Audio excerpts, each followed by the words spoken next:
Pierde Víctor Orbán en Hungría y con él también retrocede una forma de hacer política que ha conectado con líderes como Donald Trump, Vladimir Putin, Netanyahu y en España con Santiago Abascal como principales aliados. Vox siempre ha mirado con simpatía a Budapest, reivindicando muchas de sus políticas y su discurso.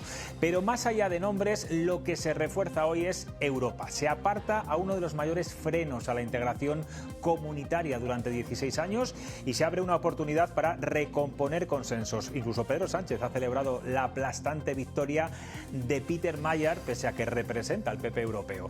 Hoy Budapest envía una señal clara. El modelo de ultraderecha ha empezado a desgastarse. No es solo una alternancia en el poder, es un aviso político de alcance mundial.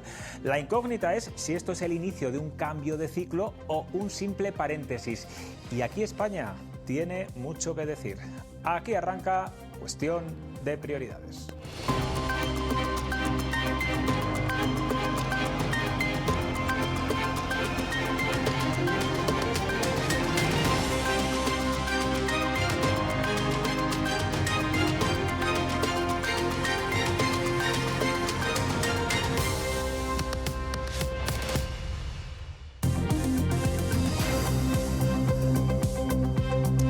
¿Qué tal están? Buenas noches. Mañana arranca en Castilla y León la 12ª legislatura y todo apunta a que no habrá sorpresas. PP y Vox han cerrado hoy un acuerdo.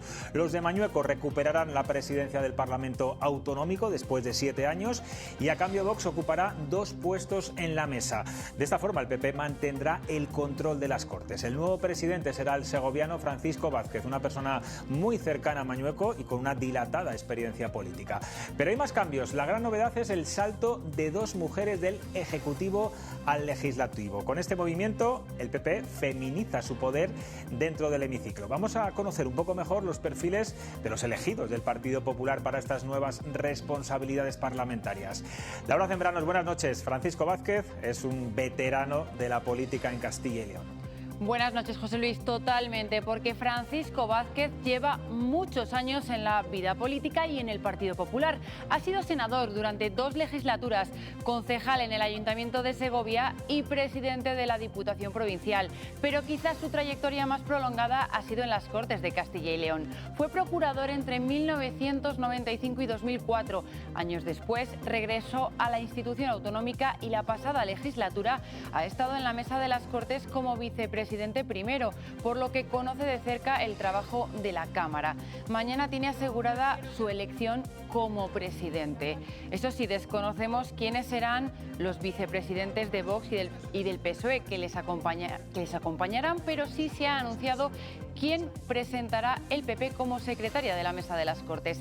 Será ella, la soriana Rocío Lucas, actual consejera de Educación durante las 2 últimas legislaturas. Cambiará su cometido por uno más institucional. También ha sido directora general, viceconsejera de Función Pública y gerente del Servicio Público de Empleo. En su haber, los buenos resultados de Castilla y León del informe PISA de los últimos años. Y vamos con otra confirmación, la hasta ahora consejera de Empleo e Industria, Leticia García. No lo será la próxima legislatura. El Partido Popular ha anunciado que la zamorana será la portavoz del grupo parlamentario en las Cortes. Ya fue portavoz adjunta del grupo en el pasado. Ante estos anuncios y este acuerdo de Partido Popular y Vox, representantes nacionales de ambas formaciones han reaccionado hoy. Sobre el cambio de postura de Vox, lo único que podemos hacer es respetar que hayan cambiado de opinión y ahora solo esperamos que sigan en este trabajo para que estas 3 comunidades puedan tener lo que nos han pedido los ciudadanos, que es un gobierno sólido. Demuestra que hay una nueva sintonía, que hay un nuevo marco de diálogo en el cual, como saben, pues intentamos restablecer esas confianzas truncadas. Bueno, mañana será día de estrenos para muchos en el hemiciclo de las Cortes, entre ellos para el nuevo portavoz del PSOE. Carlos Martínez se ha despedido hoy emocionado como alcalde de Soria, tal y como lo había anunciado, un día antes de tomar posesión como procurador. Laura ha admitido que le duele dejar la política municipal. Sí, es que han sido muchos años al frente de ese ayuntamiento, el de Soria. Hemos visto a Carlos Martínez emocionado. Deja de ser alcalde tras nada menos que 19 años. Ahora su cometido será liderar al Partido Socialista desde la oposición en las Cortes, un reto que comienza mañana. Hoy doy un paso a un lado y lo digo sin rodeos. Duele. Me despido de una etapa de mi vida compartida con la ciudad, que ha sido, es y será parte esencial de mi vida. Que la política local no es una política menor, que los ayuntamientos no son secundarios, que cuando todo falla, la puerta a la que llama la ciudadanía es esta. Bueno, la política nacional sigue discurriendo una semana más entre casos judiciales y declaraciones en los tribunales por casos que nos abochornan a todos. Hoy la noticia es que el juez Peinado cierra la instrucción del caso Begoña Gómez, la mujer del presidente, ambos por cierto de viaje en China, y la procesa por malversación, tráfico de influencias, corrupción en los negocios y apropiación indebida de marca por su trabajo en la cátedra en la Universidad Complutense de Madrid. El juez deja fuera el delito de intrusismo, por el que también se la estaba investigando, y llega a decir en el auto de procesamiento que se aprovechó de su matrimonio para hacer negocios privados. Laura, el Gobierno no oculta su enorme malestar con el juez. Sí, y eso que aún no se conoce si será juzgada por un jurado popular, como propone el juez Peinado. Hoy desde el Gobierno, el ministro de la Presidencia y recordamos también ministro de Justicia ha mostrado su malestar ante este cierre de instrucción del juez y entre líneas lo tacha de imparcial. Creo que ha avergonzado a muchos ciudadanos de nuestro país. Ha avergonzado a muchos jueces y magistrados. Mi confianza absoluta en que un tribunal superior, un tribunal imparcial, vaya a revocar las decisiones que se están adoptando en esta instrucción. La tetraprocesada está en Pekín. Quiero decir, yo me pregunto si alguno de ustedes conoce algún primer ministro que tenga una mujer que, por ejemplo, haya sido llamada a testificar por la Fiscalía Europea por amaño de contratos públicos desde la sede de la Presidencia del Gobierno. Es una situación absolutamente increíble. Por cierto que además el PP ha pedido la dimisión de Bolaños por lo que consideran acoso y ataque al juez Peinado.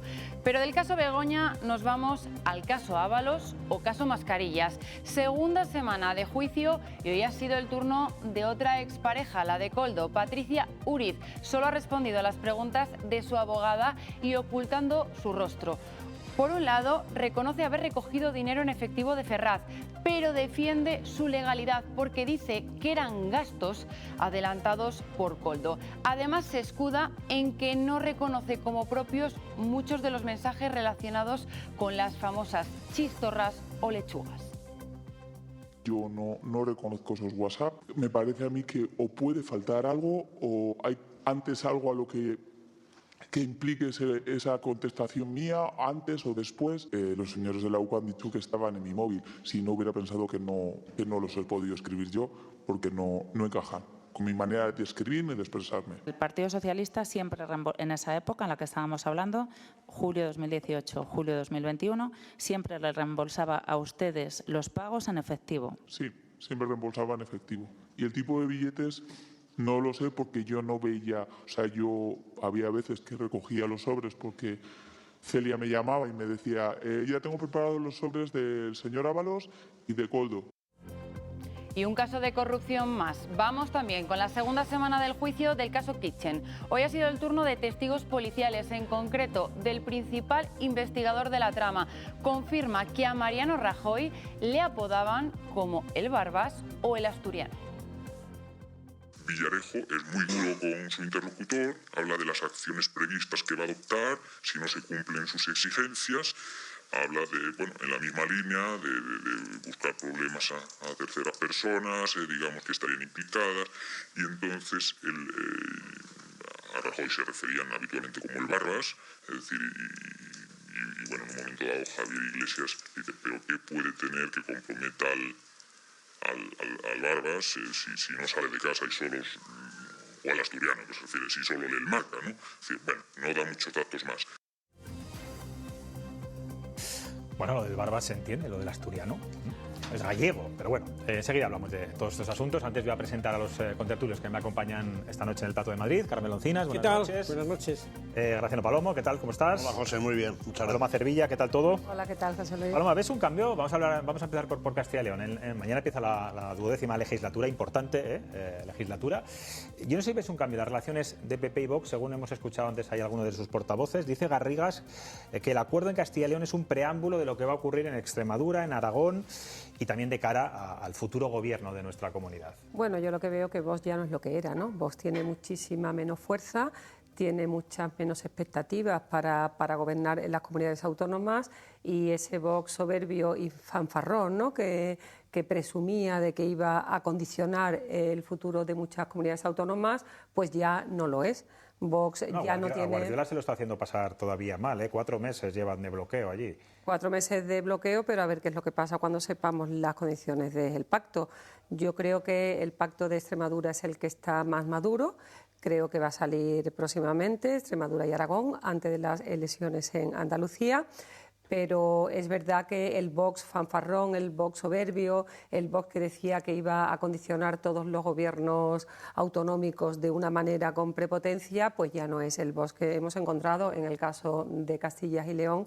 Recuerdo que hace una semana decía que no iban a negociar absolutamente nada de la mesa de las Cortes. Hoy sabemos que tienen una vicepresidencia primera, ¿no? Yo creo que eso y una secretaría también. Y una secretaría, o sea que eso es el ejemplo más palpable de que Vox está en un proceso de ralentización de su crecimiento, eso es obvio, y que le ha hecho mucho daño el no gobernar, el no estar en los puestos de mando de las comunidades autónomas, que ahí es cuando se demuestra si la gente realmente puede ejecutar todo lo que se dice fácilmente en un mitin o en la calle. Bueno, la incógnita todavía es si van a entrar en los gobiernos autonómicos, Carmelo. Sí, yo creo que ahora sí que quieren entrar, porque efectivamente, bueno, yo creo que en una primera etapa sí le vino bien el no gobernar, porque no se mojaba y aparecían como que eran la antipolítica, pero llegó un momento en que han abusado tanto, que ahí le doy la razón a Paloma, han abusado tanto de ese desprecio por gobernar, y han abusado tanto de estorbar, porque lo que hacen es estar para estorbar. O sea, es lo del perro del hortelano, ni comes ni dejas comer, que eso se ha empezado a volver en su contra, y es lo que creo que así que ha cambiado la situación de Vox, independientemente de los escándalos internos, que no son pocos. Si a eso le sumamos que Vox ha besado la mano de Trump, ha besado la mano de Orbán, de lo que luego hablaremos, sí, hablaremos de que es como besar la mano de Putin.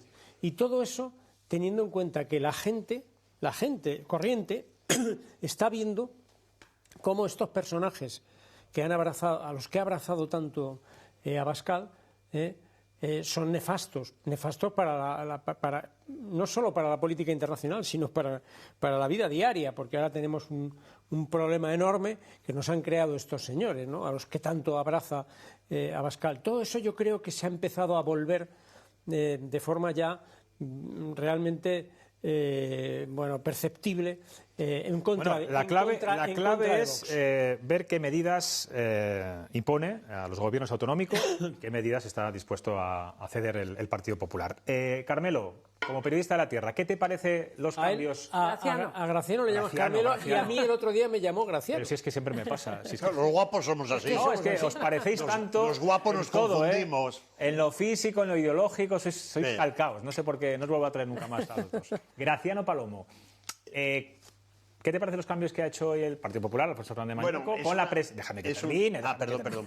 Presidencia de las Cortes de Castilla y León, Francisco Vázquez, y 2 consejeras, Leticia García, que es consejera de Empleo, pasa a ser portavoz del grupo parlamentario, y Rocío Lucas, consejera de Educación, pasa a la mesa de las Cortes. Una de los temas más poco gratificantes a la salida de la legislatura anterior por parte de Mañueco fue y su propio autoarrepentimiento fue el desdén que la mesa del Parlamento y los disgustos que esa misma mesa, presidida por un señor de Vox, Carlos Pollán, que ahora ha sido el candidato, y ahora estaba decidido, salía decidido a que eso no fuera así. Por lo tanto, ha entregado la presidencia de las Cortes de Castilla y León no solo a un veterano, sino también al que ha sido el secretario general. Es que no se olvide eso, al secretario general. Sigue siéndolo. Y es claro. Es su máxima confianza. Y además es la máxima confianza, pero es que además es una persona discreta y eficaz, como le gustan al señor de Salamanca. Eso, no le gustan los aspavientos, y este hombre, como es de Segovia y hace mucho frío, se cuida. Y respecto a lo que podía ser más llamativo, que hace el hueco en nada menos que en educación, que es una de las señas de identidad del gobierno, de los sucesivos gobiernos populares en Castilla y León. Y manda también a Rocío Lucas, no tiene nada que ver, lo digo, con Juan José Lucas, aunque los dos se apellidan Lucas y son de Segovia. Yo creo que la Leticia, efectivamente, estábamos viendo que el líder del Partido Socialista, que era el alcalde de Soria, llevaba 19 años. A veces en Castilla y León políticamente se dan casos muy curiosos. Por ejemplo, que en Soria durante 19 años haya gobernado la izquierda. Pero es que también en Zamora, y es donde voy. Izquierda Unida. Izquierda Unida y el Partido Comunista. Al final eso es que son... Entonces, termino. Entonces yo creo que eso ha dicho, bueno, vamos a poner fin a esto y vamos a mandar gente con mucha cintura y mucho peso específico. Es como yo entiendo. Bueno, mañana analizaremos con más detenimiento. Mañana es la constitución de las Cortes y veremos todos estos cambios. Veremos también, se despejará la duda de Vox, quien nombra para la mesa de las Cortes, el Partido Socialista, que también en teoría tiene 2 representantes. Y quiero que vayamos ahora a la noticia política del día, que es ese procesamiento de Begoña Gómez como... por el juez Peinado, y digamos que está, como se dice en estos casos, todos los titulares lo dicen así, a un paso del banquillo. Y quiero sobre todo que me valoréis también la reacción, desde mi juicio casi desmesurada, del gobierno, del señor Bolaños. Le tacha de imparcial e insinúa, Paloma, casi que está prevaricando el juez. A mí me ha parecido escucharlo absolutamente vergonzoso. Me parece un ataque a la justicia que yo había escuchado creo que nunca en la vida. Creo que a los jueces hay que respetarlo, creo que los jueces tienen que hacer su trabajo y cuando emitan una sentencia hablaremos todos. Yo no me voy a meter jamás en la vida con ningún juez y desde luego me parece absolutamente impresentable las declaraciones del ministro de Justicia. Él no puede emitir sentencia, pero ninguno de los que estamos aquí, no, claro. Ninguno de los que estamos aquí. Y él es un ataque, un acoso a la justicia, que yo espero que la justicia se mantenga firme, que el juez Peinado se mantenga firme y que este país no tenga miedo a este tipo. Antes hablamos de las chulerías de Vox, pues ahora vamos a hablar de las chulerías de un ministro de Justicia que se permite el lujo de amedrentar al Poder Judicial en este país. Creo que es, a mi juicio, impresentable y yo espero que los jueces no tengan miedo y que hagan su trabajo y cuando haya una sentencia yo opinaré sobre la sentencia. Bueno, yo creo que no se amedrentan, porque tú puedes decir lo que quieras, los jueces tienen el poder de hacer y decir lo que les plazca, o sea que no es fácil amedrentarlo. Hombre, se diga lo que se diga, no es fácil amedrentarlo. La prueba es pero el hecho de intentarlo también... No, vamos a ver. La prueba es la propia instrucción del juez Peinado. A mí sí me parece una instrucción absolutamente irregular. ¿Tú eres juez? ¿Tú eres juez? ¿Sabes de derecho tanto como el juez Peinado? Porque yo no me atrevo a hablar de una... Sé lo suficiente para entender que el juez Peinado... Bueno, si me permites...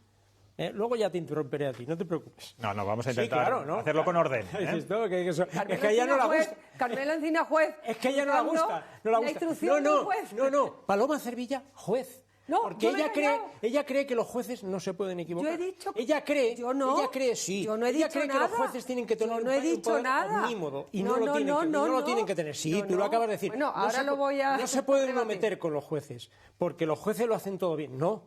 A mí me parece que el juez Peinado no lo ha hecho precisamente bien. Y la prueba palmaria es que la Audiencia Provincial hasta 5 veces le ha rectificado. Hasta 5 veces. No Carmelo Encinas, ni Paloma Cervilla, ni tú, ni yo, ni nadie. No. La Audiencia Provincial ha demostrado una instrucción con una inquina absolutamente persecutoria hacia una persona.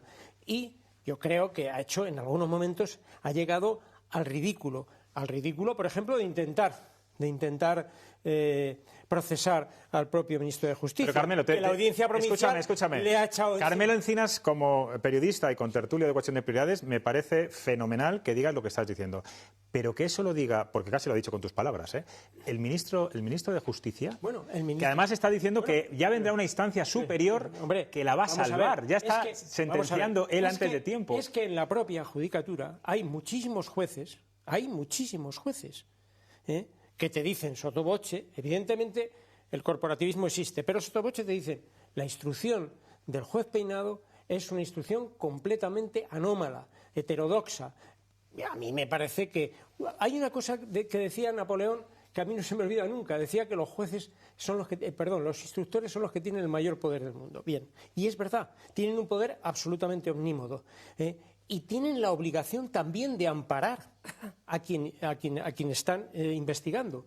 ¿En qué momento se ha amparado a la figura de Begoña Gómez? No, se le ha perseguido, se le ha acusado y además ha utilizado... Sin pruebas. A mí me parece sin evidencias. A mí me parece que no hay, desde luego, evidencias ninguna. Indicios puedes tener todos los que tú quieras, porque evidentemente de indicios pues se pueden siempre sacar, digamos, a colación. Pero evidencias ninguna, no ha habido ninguna.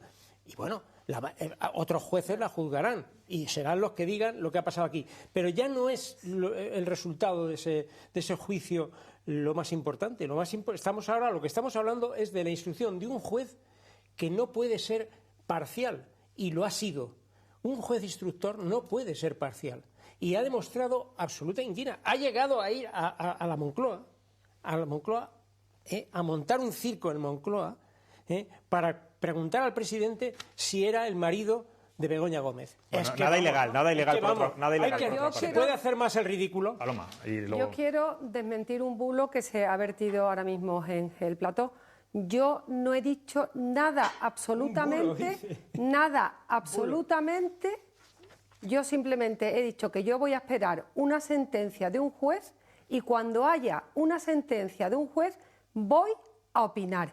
Y que como periodista no voy a tapar a Begoña Gómez ni absolutamente a nadie. Pero lo que ha salido, absolutamente lo que ha salido a nadie. de tu boca de Begoña Gómez, ¿cómo puedes decir eso? Yo como periodista lo que quiero es que se investigue y no voy a tapar a Begoña Gómez ni a ninguno. Aquí se ha soltado un bulo diciendo yo lo único que digo es que hay una sentencia. El bulo es el que estás manifestando ahora mismo. Que cuando haya una sentencia opinaré, que yo no tengo conocimientos jurídicos para decir que la investigación y la instrucción del juez Peinado pero la audiencia provincial sí. Horror. La audiencia provincial sí. O sea, que le ha rectificado 5 veces. Lo que a ti se te olvida, lo que a ti se te olvida deliberadamente. No. Aquí tú has lanzado un bulo y estás amparando a una presunta delincuente. Los espectadores os han escuchado a los dos, seguramente tengan sus propias conclusiones. Yo voy a ser más...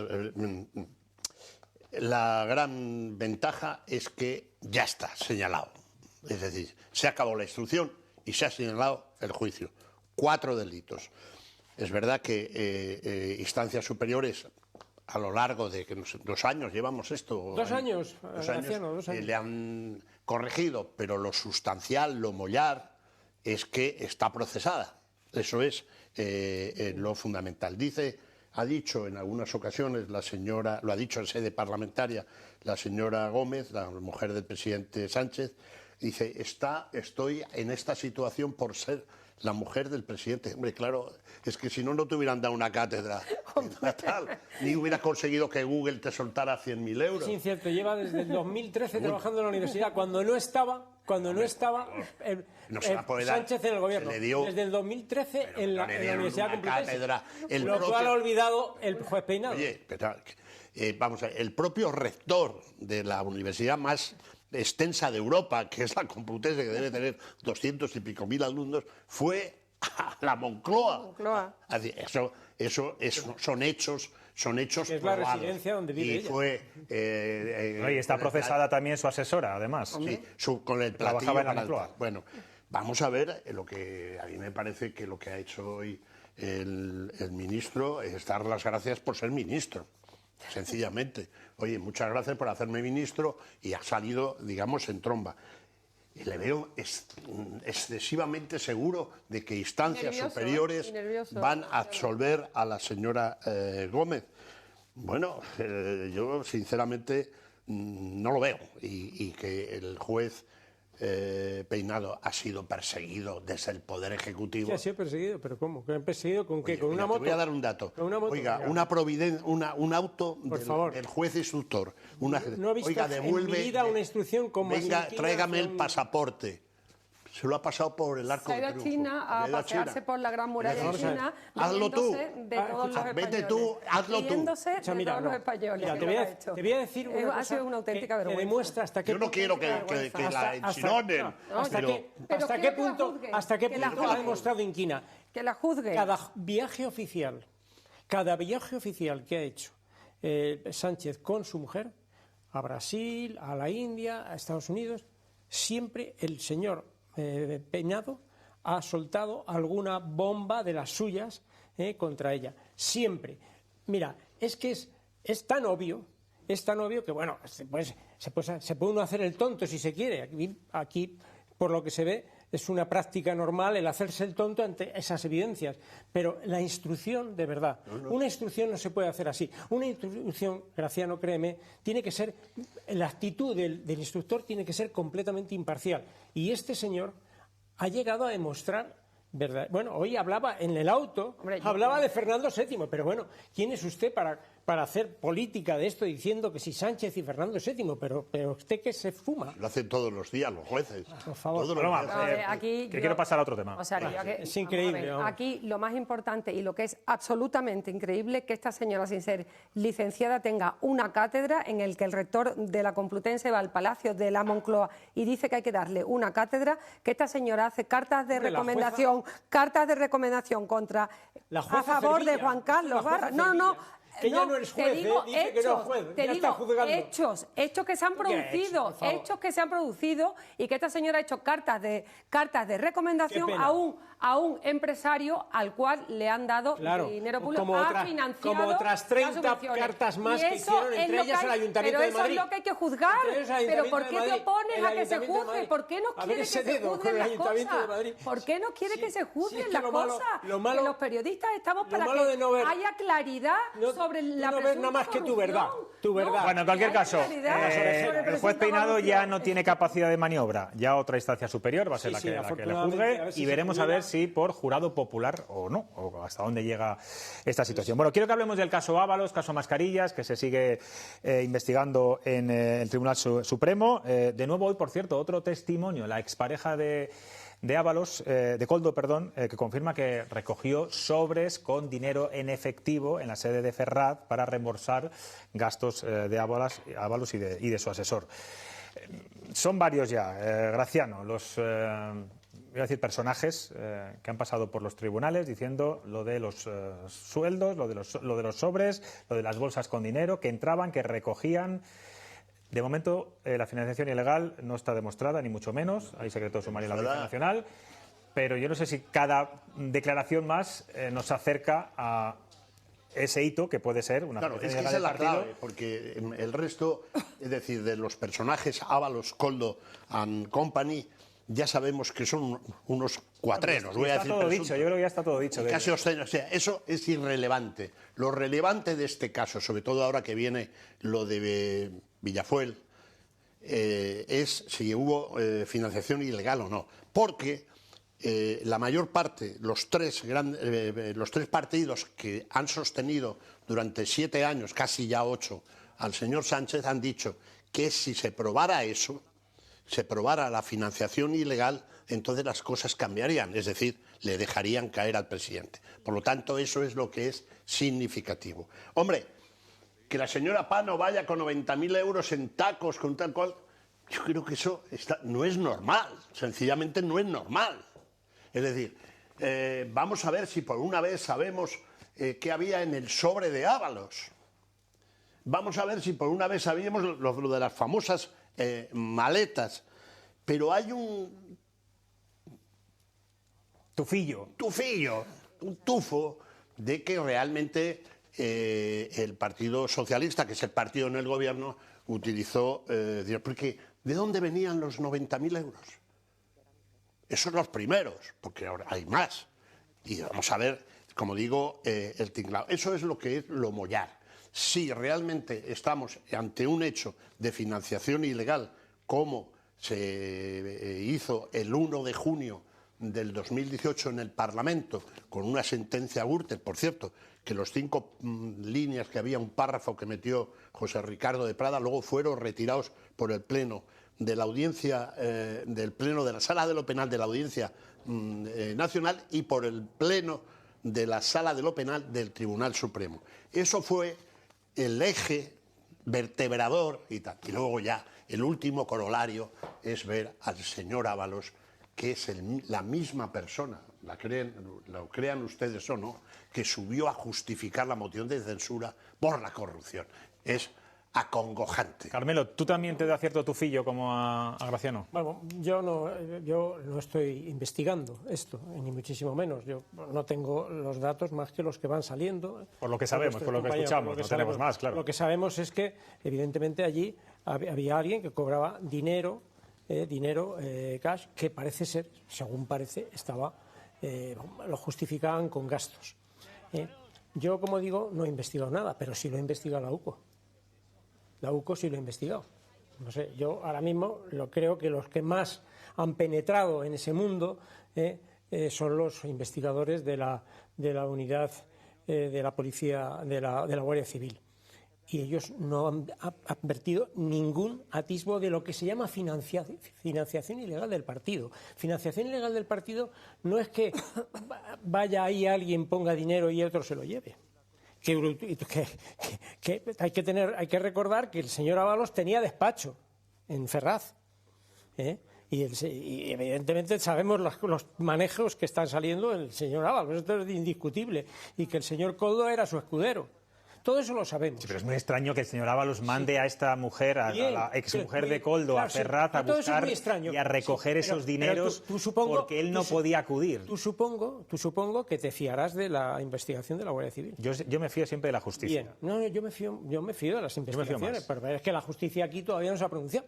Aquí estamos en la presunción de inocencia, no estamos juzgando, aunque aquí ya se han emitido algunos juicios ya de antemano, pero aquí no estamos juzgando a nadie todavía. Nosotros no somos quienes.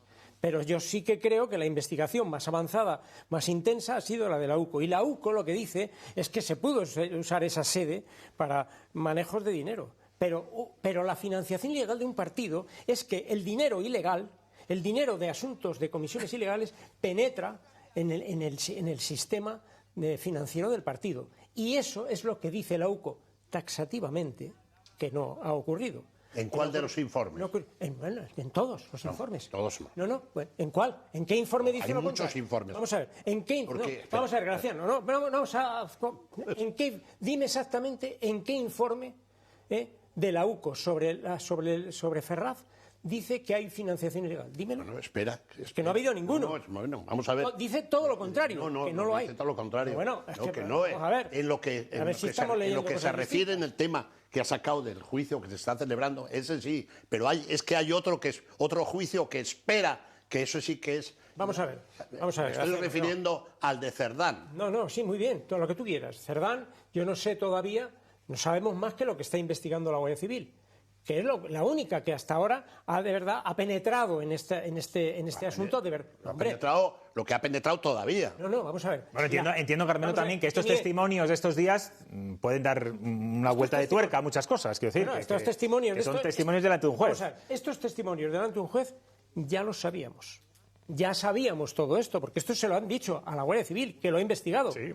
Y la Guardia Civil insiste una y otra vez en que no hay atisbo de financiación ilegal. Que ha habido manejos en Ferraz de dinero, el señor Koldo, el otro, no sé si Cerdán, eso estará por demostrar, pues probablemente. Bueno, cajas B. Pero eso Carmelo, deja hablar a Paloma, que hablas mucho. Paloma, ¿qué tienes que decir de este asunto? Yo no voy a poner ningún pero a nada, porque como periodista lo que quiero es que se investiguen todas las corrupciones de todos los partidos políticos. Bienvenida a la justicia, bienvenida a los jueces, bienvenida a las investigaciones y bienvenida la prensa de este país. Porque todo lo que está sentado ahora mismo y está siendo juzgado ha sido desvelado por los periodistas de este país y por un medio que se llama The Objective, que fue el primero. Alguno más, ¿no? Bueno, Estoy diciendo... Te estás poniendo aquí medallas. ¿Me interrumpe otra vez? Mucho de oír. Carmelo, en este caso se merece que se ponga esa medalla. Gracias a que en este caso sí. Se las ponga todas. En este caso caso hay más periodistas. También tienes que poner pero a que se esté investigando por un medio... pongo peros a tus medallas. Bueno, por supuesto que me las pongo. Es que tú no te las puedes poner. Yo sí. Y mi medio sí se las puede poner. Con lo cual... Tú no estabas ni siquiera en ese medio. Bueno, señor moderador... Carmelo, no faltemos al respeto. Ella no está hablando de que ella... No. Ella no está diciendo en ningún momento que ella haya publicado... ¿Me dejas hablar, Carmelo? Ella no ha dicho... Carmelo, por favor. Carmelo, ella está diciendo muy claramente que su medio de comunicación fue el que desveló estas noticias hace muchos años. En concreto, ¿qué Tigara? A la que se le calumnió y se la puso a parir por la prensa y por muchos políticos. Es que no me ha dado tiempo. No está diciendo que ella sea. No me ha dado tiempo ni de hablar. 30 segundos que quiero hablar de Hungría. Gracias a The Objective y a muchos compañeros de la profesión. Es que no me has dejado hablar porque como te tiras a la yugular... Hay que escuchar, hay que escuchar. Te has puesto un racimo de medallas en un momento. Me he puesto a mi medio de información. Sí, olvidando otros medios. No me has dejado terminar. Hombre. Y por lo menos respeta el turno de palabra y lo que estoy hablando, porque no he podido terminar. Lo que no has hecho tú antes. Lo que te estoy diciendo y lo reitero, y lo reitero, y lo reitero. Gracias a The Objective y a otros compañeros de muchos medios de comunicación que han colaborado a desvelar esta presunta corrupción infame que mientras usted, espectador, estaba en su casa buscando trabajo, un ministro enchufaba a sus amiguitas en puestos públicos con su dinero. Eso está comprobado. Vamos a cambiar de asunto y añado una cosa. Como siempre, los medios de comunicación somos los que contamos la corrupción de los partidos, porque nunca los partidos van a la Fiscalía ni a ningún juez a denunciar este tipo de cosas y seguramente que algunos sepan lo que pasa en su propia formación. Bueno, vamos con Hungría, porque este país y la Unión Europea están hoy casi de enhorabuena. Bueno, casi, tras arrasar el conservador Peter Magyar a Viktor Orbán en las elecciones después de 16 años en el poder. Se abre una nueva era, no solo en este país, sino en toda Europa. Al fin y al cabo, el ya expresidente ultraderechista ha bloqueado durante su mandato la unidad europea a través de vetos y ataques constantes. Un resultado que en España aplauden todos los partidos menos Vox. Laura. Sí, porque al final el partido de Orbán es afín a los de Abascal. Hoy su secretario general defendía que pese a la derrota, su relación con el partido de Orbán seguirá intacta, aunque algunos díscolos siembran dudas sobre esta estrategia. Nuestras alianzas son las mismas hoy que hace 3 años, porque a nosotros no nos mueven los resultados electorales, nos mueven unas convicciones, nos mueven unas ideas, nos mueven unos puntos de acuerdo en la defensa de la soberanía. Esto señala un camino, ¿no? Y el camino es que estar vinculado a Putin, estar vinculado a regímenes totalitarios en general no es buena idea para nadie. Y lo veremos, pero ojalá el nuevo presidente de Hungría sea capaz de llevar a su país por la misma senda de las políticas liberal conservadoras, pero desvinculándose de las malas influencias y alejándose un poco de esa idea de una democracia iliberal. Quienes sí coinciden en celebrar la victoria de Magyar son PP y PSOE. Creen que esto va a ser bueno para Europa y es que podemos decir que actualmente Orbán era el hombre infiltrado de Rusia en el Consejo Europeo y ahora, con este cambio de gobierno, se podrán desbloquear iniciativas como préstamos a Ucrania o sanciones a Rusia. Ha ganado la democracia, ha ganado la libertad, ha ganado el Estado de Derecho y ha ganado el Partido Popular Europeo, conviene recordarlo. Estos resultados lo que hacen es reforzar la estabilidad en nuestro continente en un momento muy concreto, de especial dificultad. Ayer fue un buen día para Hungría y fue un buen día para la Unión Europea y fue un mal día para la internacional ultraderechista y uno de sus representantes más significados, como es el señor Viktor Orbán. Nuestra pregunta de hoy trata precisamente sobre las elecciones en Hungría. Les hemos preguntado si creen que este resultado debilita a Vox. El 78% de ustedes considera que sí y el 22% cree que no le afectará. Graciano, ¿tú qué votarías? ¿Crees que le debilita a Vox, que no le influye para nada este resultado? No influye de lleno, de plano, a mi punto de vista, por razones varias, no solamente... Efectivamente, como antes describía muy certeramente Paloma, es que han ido también en el Parlamento Europeo, que yo acabo de estar, una semana, han ido de chulos sin causa, porque lo que tienen es lo que tienen. pero claro, primero les paró el día 15 de marzo en nuestra tierra el PP, que parecía que se la iban a comer y no ha pasado de eso. Les va a afectar absolutamente de plano, porque, hombre, 16 millones, yo no digo que se los hayan repartido, pero parece acreditado que de un banco a Vox en España no se consiguen todos los días, y sobre todo cuando no eres mayoritario. Pues tienes una ilusión y unas cosas, y tienes todo el derecho, pero no se consiguen todos los días. En segundo lugar, parece mentira que ahora van a salir los casos de corrupción, por 16 años en el poder, y además como se las gastaba el señorito, pues van a salir casos de corrupción que había detectado ya la Unión Europea, incluso con dinero tal cual. Dicho eso, te respondo, sí quiero hacer un corolario. Yo creo que la izquierda española, específicamente el señor presidente del gobierno, no sabe que Peter Magyar es del PP. Yo creo que nadie se lo ha dicho, porque desde luego le ha felicitado efusivamente y lo ha dicho que lleva los valores tradicionales europeos. O sea, que el PP... No, pero porque es europeísta el señor Magyar. Sí, no, pero escucha... Pero bueno, sí, efectivamente, estamos todos de acuerdo, yo le felicito, por una vez el presidente ha dicho la verdad. Muy bien, pero claro, no venga luego al Parlamento español a decir que el PP es fachoso y ultra, que es lo que ha hecho normalmente en estos últimos años. Y definitivamente, la izquierda, cero, pero cero patatero. Entonces, era impensable que algunos de nuestros compatriotas de izquierda o de ultraizquierda pensaban que en Hungría, que sufrieron la invasión de los tanques rusos, iban a mojar, porque hay tres en Europa, y desde luego Bruselas lo tiene clarísimo, las repúblicas bálticas, Polonia y Hungría, la izquierda no se va a comer un rosco probablemente en lo que queda de siglo, porque lo han experimentado durante 60 años en carne propia. La izquierda está en crisis en Europa y la extrema derecha, ¿crees que esto es un retroceso, lo que hemos visto en Hungría, que se puede repetir en otros lugares? A mí me parece un punto de inflexión. No solo por lo que ha estado diciendo ahora Graciano, yo creo que sí todos sabemos que Magyar es un hombre moderado, pero de derechas. Eso lo sabe todo el mundo. Lo sabe Sánchez, lo sabe... Moderado... Sí. Bueno, es una excisión de Orbán. Sí, pero pero es moderado. O sea, es mucho más moderado, y por eso se deseaba que... Pero en lo que están de acuerdo el Grupo Popular y el Grupo Socialdemócrata o socialista en el Parlamento Europeo es en el europeísmo. Y este señor vendía europeísmo frente a Rusia, que ha ganado las elecciones, el Magyar. Bien, entonces, a tu pregunta de si esto influye en Vox, creo que sí, por algunos de los motivos que ha citado Graciano. Uno de ellos es el dinero, o sea, porque es que la financiación le venía a Vox de Orbán, así de claro. Le daba una orden a un banco vinculado con él y le venía la financiación, independientemente de eso, que eso lo ha perdido, evidentemente. Además, el problema es que Orbán era el modelo de Vox, es decir, autocracia, sin lugar a duda, intervencionismo en las instituciones, o sea, la prensa sometida completamente al régimen. Poder judicial. Me recuerda a algunos. Sí. ¿Qué problema tenéis? ¿Aquí hay ¿Tienes algún problema para criticar al gobierno? ¿A que no?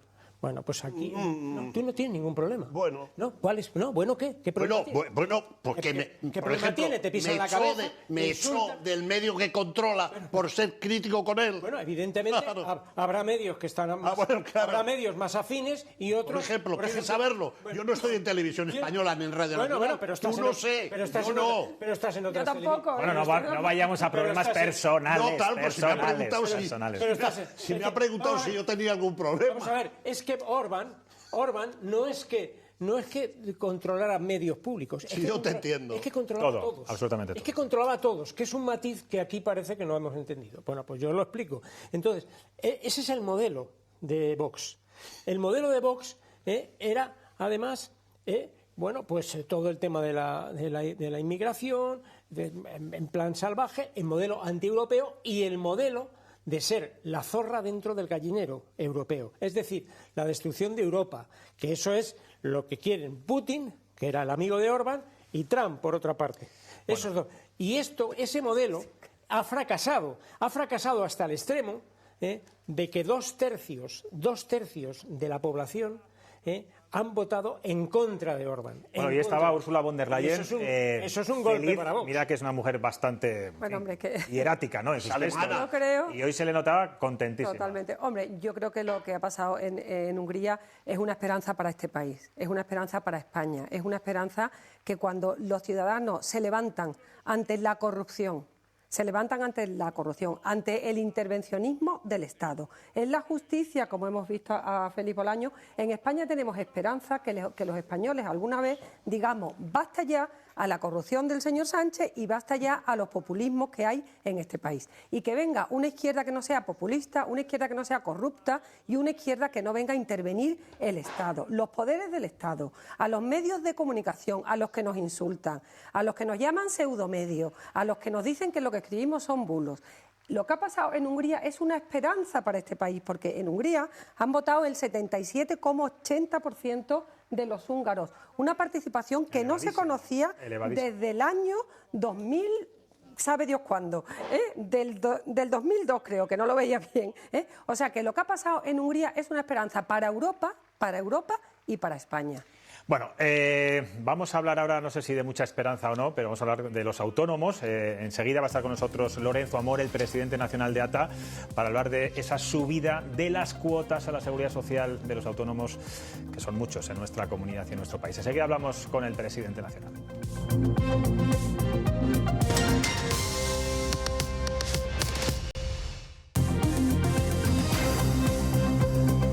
Seguimos en cuestión de prioridades. El último sablazo, como lo definen los autónomos, ha vuelto a enfrentar a la principal asociación del colectivo ATA con el Ministerio de Seguridad Social. La ministra Elma Sainz ha defendido una subida de la cuota de 135 euros al mes para 2026, lo que supone pues una sobrecotización de 1.620 euros más al año. Una decisión que afecta a más de 1 millón de autónomos societarios y colaboradores, mientras el resto del colectivo mantiene sus cuotas congeladas. La medida ya ha llegado al Congreso, donde PP, Vox y Junts presentarán enmiendas para intentar frenarla. Solamente en Castilla y León, más de 50.000 autónomos, en su mayoría mujeres mayores de 50 años del mundo rural, tendrán que pagar esos 135 euros extra cada mes. Para analizar esta situación está con nosotros el presidente nacional de ATA y también vicepresidente de la COE, Lorenzo Amor. ¿Qué tal? Muy buenas noches. ¿Qué tal? Muy buenas noches. Usted nada más conocer la noticia el otro día, entiendo que entre el calentón y la sorpresa, dijo que el gobierno ha vuelto a mentir a los autónomos. No sabe si por despiste, desidia o mala intención. ¿Tiene ahora, días después, claro el porqué de esta medida tomada por el gobierno? Bueno, vamos a ver. Yo es que antes de... quiero poner un poco en antecedentes, ¿no? En el año 2022 las organizaciones empresariales, sindicales y de autónomos llegamos a un acuerdo con el Gobierno para desplegar una reforma. La reforma más importante que se ha hecho en la seguridad social es una reforma estructural de la Ley de Bases del año 1963. Esto viene por mandato de la Comisión del Pacto de Toledo y del Congreso de los Diputados, pero sobre todo la Comisión del Pacto de Toledo, apoyado por todos los grupos, excepto con una abstención que fue la de Vox en este caso. Y nos pusimos a trabajar, llegamos a un acuerdo de una reforma del RETA. Una reforma que, como es estructural y es una reforma gorda, dijimos que cada 3 años teníamos que revisar el sistema, evaluarlo y revisarlo. Y bueno, ahí empezaron los autónomos a cotizar por ingresos reales. Llegó el pasado año y sorprendentemente ni se evaluó, ni se revisó el sistema, ni se mejoró la protección social, ni se solucionaron las disfunciones que había habido. Y si todos echamos la memoria atrás, en el 20 de octubre llegamos a una reunión y nos ponen encima de la mesa una tabla de cuotas que significaba subir un 35% la cuota a los autónomos. Yo salgo de esa reunión y en Twitter digo, ya está todo dicho. El Gobierno puede llevar cuando quiera esto al Congreso de los Diputados a ver si tiene los apoyos suficientes. Inmediatamente salió Junts, PP, Sumar, todos los partidos políticos diciendo que no apoyaban eso. Visto lo cual, la ministra anunció que iba a congelar las cuotas a todos los autónomos. Sorprendentemente, el miércoles santo sale una orden de cotización donde lo que se había dicho con anterioridad y lo que todos interpretamos en el Real Decreto Ley que convalidó el Congreso y que aumentaba las pensiones, sorprendentemente nos encontramos con que los autónomos societarios y los autónomos colaboradores, los familiares de autónomos, pues no eran incluidos en esa prórroga de cuotas. Yo lo que antes de elaborar y de hacer esas declaraciones evidentemente me gusta antes de esto hablar con el gobierno y decir ¿Y qué le si dijo hay la ministra? solución. No hablé con la ministra, hablé con el secretario de Estado y me dijo que eso era así, que eso era lo pactado, y yo le contesté que se pactaron muchas cosas en la ley que no se han cumplido. Claro, porque la ministra defendía que esa ley que hacía usted referencia, aprobada en 2022, pactada con ustedes, que no recibió alegaciones, dice además, y le recuerda además que las cotizaciones redundan... Eso es falso. Eso es falso. O sea, No es cuando la ministra dice que no recibe alegaciones en la orden, no está contando toda la verdad. Porque hay una primera orden o proyecto de orden que mandan en el mes de noviembre.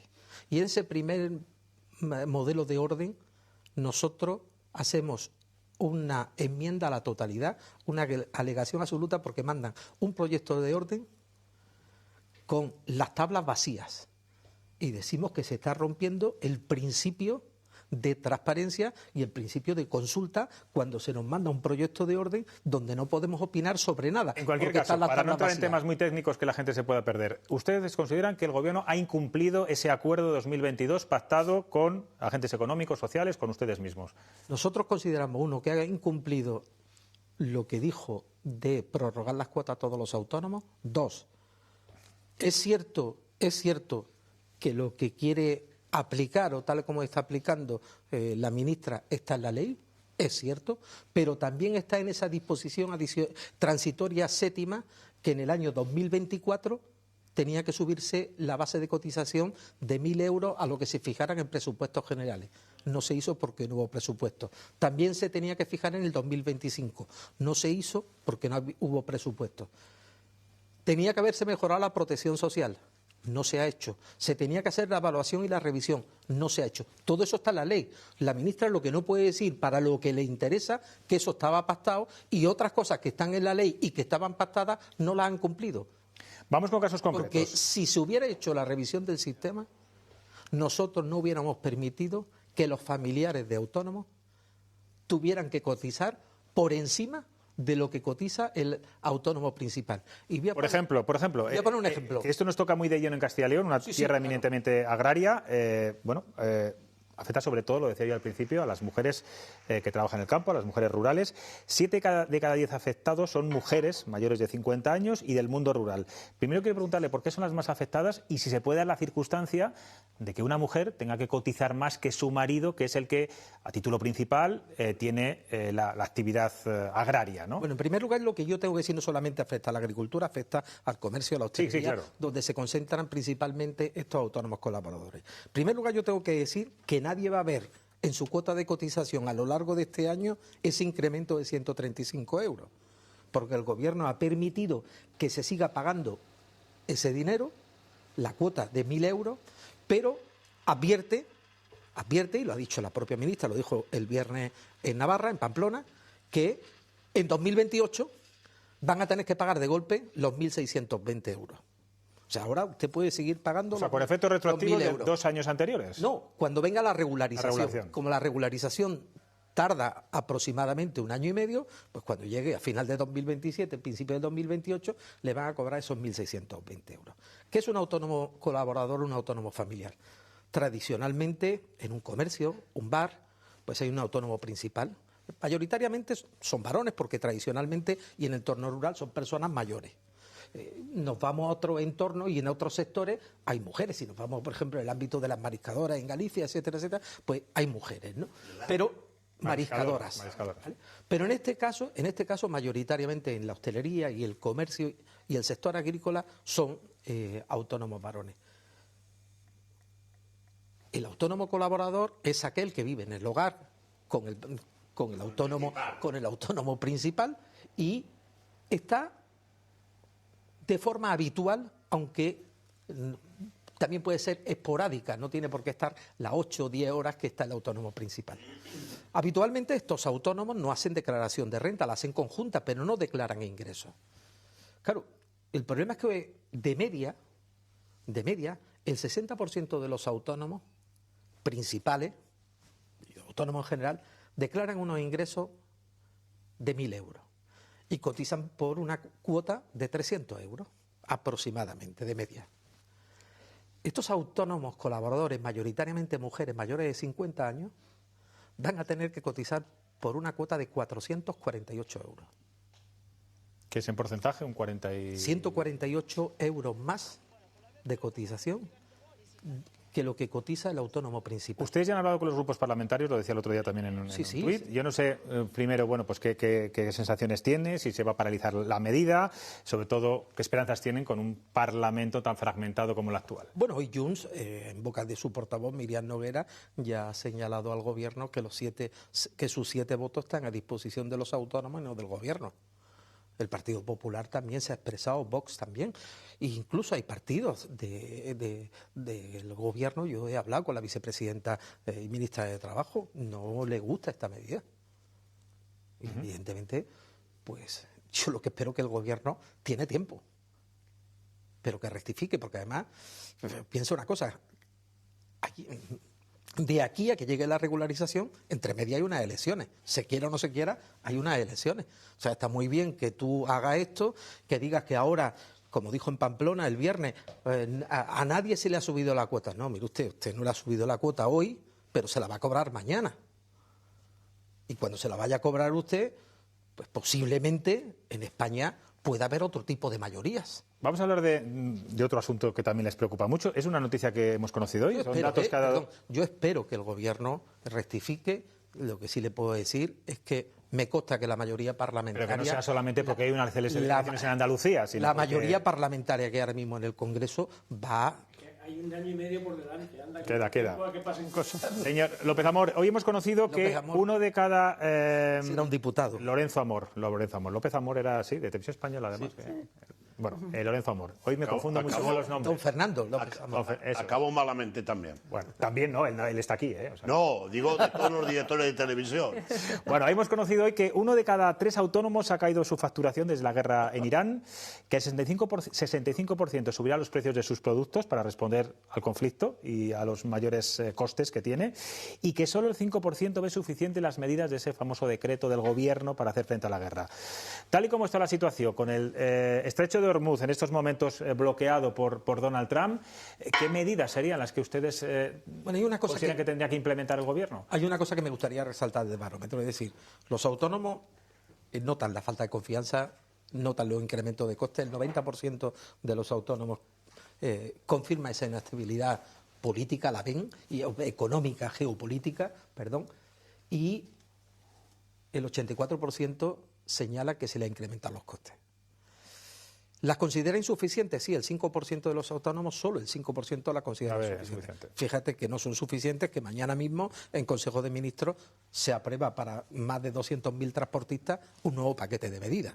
Y creo que habrá más. ¿Y cuál es la medida clave para mejorar la situación, al menos de esta guerra? En estos momentos, lo fundamental es dar liquidez a la familia, dar liquidez a los ciudadanos para afrontar los incrementos de costes que vamos a tener y que estamos teniendo. Por ejemplo, segundo, hay una cosa muy importante que el barómetro sí señala.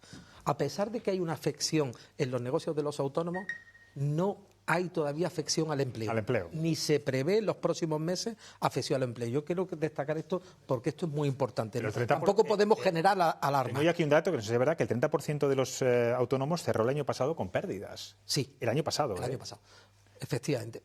Lo que no podemos es tampoco alarmar, porque la cosa se puede complicar si vemos evidentemente un problema de suministro en la cadena de suministro. En estos momentos es el petróleo, es el gas y los incrementos que estamos viendo en transporte aéreo, etcétera, por el tema energético. A partir de ahí, usted me dice qué medidas. Pongan el IVA franquiciado para los autónomos. para los periodistas autónomos. Lo que dijo Junts, que dijo el gobierno que sí estaba dispuesto, ¿no? Pero en vez de estar dispuesto, lo que tiene que estar es ya. O sea, eso aliviaría 600 euros al año a los autónomos. Segundo, hoy leía un informe de economistas que pagamos un 20% más de renta que hace 3 años por el incremento de la inflación. A lo mejor tenemos que plantearnos que en lugar de tener esos beneficios ingresos extraordinarios que está teniendo de recaudación la agencia tributaria, a lo mejor tenemos que plantearnos que a los ciudadanos hay que darle liquidez para poder afrontar este tema. Yo soy más partidario de rebajas de impuestos que de subvenciones directas. Y lo dije al ministro de Economía y lo trasladé al Gobierno en las reuniones que hemos tenido. Soy más partidario de que el ciudadano lo vea en su factura de luz y demás, que con una reducción del IVA y reducción de los impuestos que gravan los hidrocarburos, que gravan la energía, mucho más que el dar subvenciones directas. Es más, creo que las ayudas que vienen mañana vienen ayudas también por el tema del gasóleo profesional, que al fin y al cabo no deja de ser también una medida fiscal, ¿no? Señor Lorenzo Amor, ¿la designación del señor Cuerpo como vicepresidente económico les da a usted cierta tranquilidad? O yo no sé si mientras Yolanda Díaz siga siendo ministra, con la que ustedes tienen choques diarios, la tranquilidad no se la da a nadie. Bueno, yo lo de choque, yo discrepo con la ministra y vicepresidenta, ¿no? Pero no tengo mala relación en lo personal con ella. Discrepamos porque ella tiene una forma... de la que más dependen también ella tiene una forma de pensar y unas políticas con las que nosotros discrepamos. Sin embargo, tengo que decir con el vicepresidente primero, Carlos Cuerpo, que por cierto, el próximo lunes tengo un encuentro con él. Pues parece que es mucho más moderado en sus políticas económicas y en su política, entre comillas, antiempresa, que a veces cuando la ministra despliega sus políticas laborales, pues son políticas que van contra la empresa. Bueno, vamos a ver qué le preguntan los compañeros que están aquí muy atentos. Pues a su disposición. Sí. Pues venga, empezamos con una paisana, con Paloma. ¿Qué tal, Lorenzo? Paisano y amigo. Bueno, yo te quería preguntar, ¿qué piensa un autónomo al que se le sube una cotización? Ya que me iba a preguntar por la elección andaluza. O sea. Bueno, casi, ¿eh? No, te iba a decir que ¿qué piensa un autónomo cuando se le sube la cotización un 35%? Cuando un porcentaje importante de esos autónomos acaba el ejercicio, como estaba contando José Luis, con pérdida, cuando ve la situación que hay en los trenes de este país, cuando ve que se rescatan aerolíneas y se tiran 53 millones de euros para aerolíneas de amigos, de miembros del Gobierno, cuando estamos pagando contratos a amigas de los ministros, como estamos viendo en los juicios. ¿Qué piensa un autónomo de la situación de presunta corrupción que hay en este país? Bueno, a ver, yo tengo que decir que el nuevo sistema de cotización por ingresos reales ha hecho que el 60% de los autónomos esté pagando prácticamente menos que lo que pagaba en 2022. O sea, algo bueno ha tenido este sistema. Es verdad que tiene errores y que hay que mejorar. A partir de ahí, es ilógico que le hayan subido a un familiar de autónomo un 42,4% la base de cotización. El autónomo tiene la misma sensación que el ciudadano. Está asqueado. La misma sensación que tenemos muchos.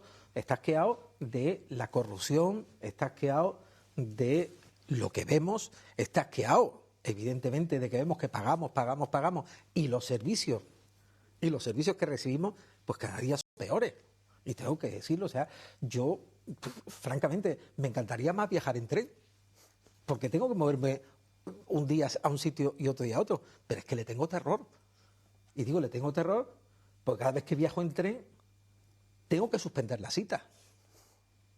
O seré gafe en un hotel y pagarlo, ¿no? O seré gafe, pero es que el problema es que tienes una cita y al final no llega.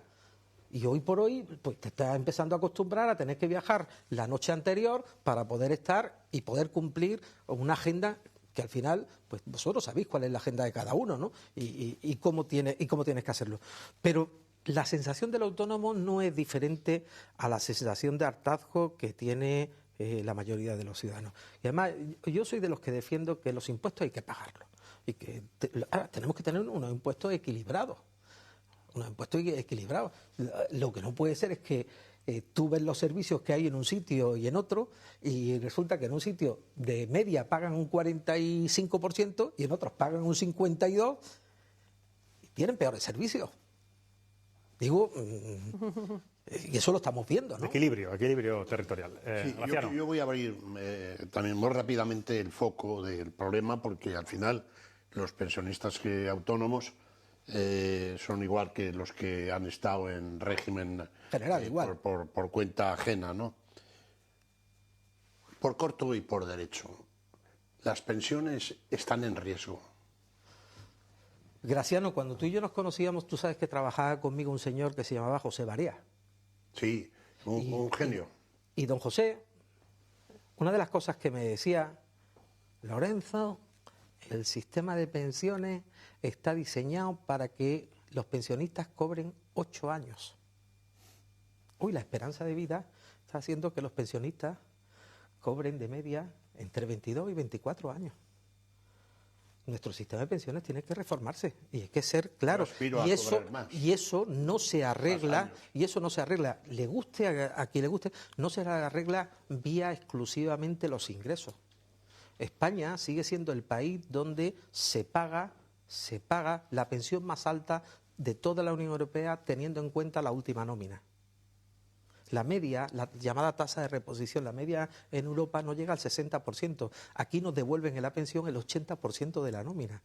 Claro, es que estamos cotizando de media, estamos cotizando 420 meses a lo largo de nuestra vida, el 50% de lo que estamos 240 meses cobrando de pensión. Yo voy a hacer un cálculo que lo vas a entender. Si yo como autónomo mañana me jubilara, a lo largo de mi vida laboral he estado cotizando de media 420 meses 200 euros, 84.000. La Seguridad Social me va a devolver durante 240 meses algo más de 1.000 euros. Voy a cobrar 240.000. He contribuido 84 y me van a devolver 240.000. Lo he contado un ejemplo con un autónomo. El mismo ejemplo lo podemos hacer con el régimen general. Eso, Graciano, es insostenible. Bueno, al déficit y a la deuda.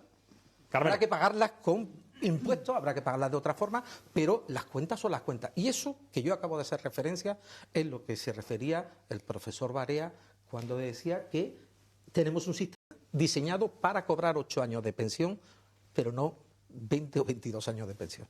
Lo que no queremos es morirnos. Desde luego. Bien, ya hacemos bien, ¿eh? Bueno, usted y yo nos conocemos, don Lorenzo, desde hace más de 20 años. Estábamos en pantalón corto. Y sí, cuando empezaba usted con este tinglado de los autónomos, ahora pues, está usted en una organización ya que tiene casi 1.900.000 y pico afiliados, es la más importante de los autónomos. De los que estamos en este plató, yo creo que el único autónomo soy yo. Soy yo. Bueno, ¿y usted? Usted aunque... Pero a eso iba. Yo soy desde el año... Yo soy autónomo desde el año 1987. Bien. Entonces, pasa una cosa. Mis intereses como autónomo, señor Amor, no son los mismos que los de SACIR, o que Endesa, o que el Corte Inglés, empresas que yo respeto mucho, pero no son los mismos. Entonces, yo siempre me he preguntado, y conste que sabe usted que le he seguido y que hemos hablado, yo le veo que defiende los intereses de los autónomos de aquella manera, como usted entiende que lo va a hacer. Pero yo nunca he terminado de entender qué pinta usted en la COE. Pues yo te lo voy a comentar. No sé qué pinta usted en la COE, porque mis intereses como autónomo no son los mismos que los del Corte Inglés. Eso es exactamente lo mismo. No sé si es porque, hombre, déjale a lo mejor contestar, el cargo... Carmelo, ya has hecho la pregunta. Déjame que le mate. Claro, es que repreguntas y repreguntas. Déjame que le mate. Tenemos 30 segundos. No sé si el cargo era demasiado atractivo. Eso de vicepresidente está muy bien, de la COE. No, vamos a ver. Perdona entre otras cosas, y te lo voy a contar el porqué. Hasta cuando entra en COE en el año 2019, tiene 450.000 autónomos asociados. Hoy doblamos. Bueno, pero eso es por su trabajo. Lo cual quiere decir... No solamente el trabajo, sino que evidentemente... Bueno, también han crecido el número de autónomos en este país. Yo creo que hay un error muy grande y yo invitaría la COE no es lo que la gente cree. Porque en España el 95% de las empresas son pequeñas, son pequeñas empresas. Bien. Y alguien piensa que la COE es ASIR, es Endesa, es Iberdrola, es Banco Santander. Evidentemente, los grandes portaaviones de nuestra economía, es muy importante que estén en la COE y es muy importante que tengamos esos grandes portaaviones porque muchos trabajamos, los autónomos prestamos servicios a esa. Pero hoy la COE, la Junta Directiva tiene 250 miembros. Y los miembros está la CEPIME. Y dentro de esos 250 miembros que tiene la Junta Directiva, la inmensa mayoría representa a pequeños empresarios, no a grandes empresarios ni a grandes empresas. Hay asociaciones dentro de COE que representan los intereses de esas empresas. Pero claro, cuando uno lleva y ve la Hostelería de España, o ve Asaja, o ve la Confederación Española de Comercio, o ve la Asociación de Electrodomésticos, o ve los talleres mecánicos, o ve la Asociación de Electricistas, es que esa es la realidad del tejido económico que tiene nuestro país. Yo entiendo que algunos piensen que la COE es ese nivel de empresa. Esas grandes empresas son las que más pesan, no nos equivoquemos. No, pero sí es evidente. A la hora de elegir al presidente, tampoco. El presidente tiene su influencia. No, vamos a ver. Mira. Rápidamente, porque tenemos que irnos a publicidad. Muy breve y lo cuento. Mira, en la COE hay 700 vocales en una asamblea, algo más de 700. 84 tiene CEPIME. Cataluña tiene 45. Cataluña con todos sus gremios. Madrid tiene 45. ATA tiene 30. Valencia tiene 30. Mayoritariamente lo que te estoy diciendo son autónomos y pequeñas empresas. Y luego, pues claro, sí, pues está la EB, que tiene su peso de vocales, pero no es cierto eso de que en esto. Por cierto, todos cohabitamos muy bien, ¿eh? Sí. Y nos entendemos muy bien. A veces hay guerras internas, señor Lorenzo Amor, que las conocemos todos, ¿eh? Sí, evidentemente. Sobre todo en procesos electorales. Como en todos los sitios. Por supuesto. La última pregunta no se la vamos a formular los que estamos aquí, se la va a hacer Chema Nieto, nuestro dibujante, pero va a ser después de publicidad. Así que nos vamos a publicidad y enseguida le formula la pregunta nuestro viñetista.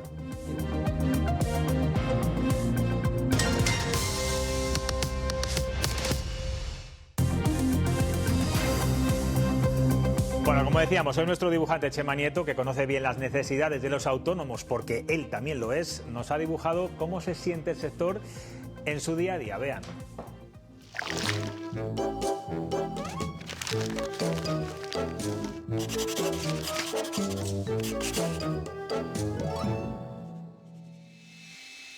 Estos tiempos de inquietud necesitan mucha luz. Qué noche más serena. Solo se oye a lo lejos el ruido del exprimidor del Estado, sacando hasta la última gota del jugo de los contribuyentes. Aunque me parece que escucho dos exprimidores. Claro, el primero es el del IRPF y el segundo el de las cotizaciones de la Seguridad Social. A estas horas tienen que estar exprimiendo a los autónomos. Más luz en cada rincón de Castilla y de León. Bueno, pues ahí lo ven, no son dos capitolios, son dos exprimidores de los de toda la vida. Señor Lorenzo Amor, ha sido un placer. ¿Tanto les exprimen? Lo digo porque, bueno, usted también ha dicho antes, lo que pasa que ha sido antes de empezar el programa, que sigue habiendo cada vez más autónomos. A ver, la sensación que tenemos es de demasiados impuestos y demasiadas cotizaciones. Esa es la sensación que hay generalizada en el colectivo. Ya no solamente hay que pensar que un autónomo no solo paga sus cotizaciones, si tienes un empleado, paga las cotizaciones tuyas y las de tu empleado, que pagan la cuota, llamada cuota empresarial o cuota patronal, que está cercano al 30%. El problema es que hoy por hoy un autónomo ya no solamente es lo que paga, y esto creo que mi buen amigo Carmelo coincidirá conmigo. El gran problema que tiene el autónomo a día de hoy es que Hacienda no nos acepta ni un gasto. No nos permite ni una deducción. Hombre, algunos sí. Es muy poco. Voy a poner un ejemplo. Y no me está viendo, pero Paloma lo conoce. El responsable gráfico de Europa Press en Andalucía no le ha aceptado la compra de material fotográfico la agencia tributaria. Hoy he tenido una jornada... Cuando vive de eso, claro. Hoy he tenido una jornada con los promotores musicales. Hacienda no les permite a quien organiza un concierto los gastos de alquiler del local. Que el Wishing Center, por poner un ejemplo, o Movistar Arena, es el 20%, el gasto es el 20% del valor del concierto. Si nos vamos a cualquier estadio, estamos hablando del 30%. No permiten ese gasto. Este es el gran problema que tenemos. En cualquier caso, por dar un mensaje positivo... Se tiene que comprar un traje para venir aquí y estar mañana en cualquier otro sitio, no le permiten... ¿Pero invitan a la gente a que emprenda o no? Porque viendo la situación... Yo sí invito a que emprenda, evidentemente. Vale. Ser autónomo es una forma de vida. Yo llevo desde el año 87, he vivido muchas crisis, muchas. Pero esto es una forma de vida, con su alegría y sus penas. Y el más duro con los autónomos, se lo digo por experiencia, el ministro Montoro. Totalmente. Que fue contra los autónomos a saco. Absolutamente a saco. Totalmente. Yo tengo del ministro Montoro un recuerdo. Y no se me olvidará. Venga, con eso terminamos. Y si me está escuchando empezará. El ministro Montoro decidió, en un curso de verano del Santander organizado por ATA, está Gele haciendo así, llegar y anunciar subida del IVA, incremento de las retenciones a los autónomos. Y todo esto yo... Que es poco oportuno, ¿no? Careto así, diciendo, no tenía otro sitio donde venir a pegarle un sablazo a los autónomos y a todos los ciudadanos españoles. La vida imposible. Bueno, pues sablazos por un lado y sablazos por otro. Señor Lorenzo Amor, gracias por estar aquí en Cuestión de Prioridades en Castellar Televisión. Ha sido un placer. Graciano, Carmelo, Paloma, no me quiero confundir. Y José Luis. Y José Luis. Mañana nos vemos, ya saben, 10:30 de la noche aquí en Cuestión de Prioridades. Descansen y disfruten. Adiós.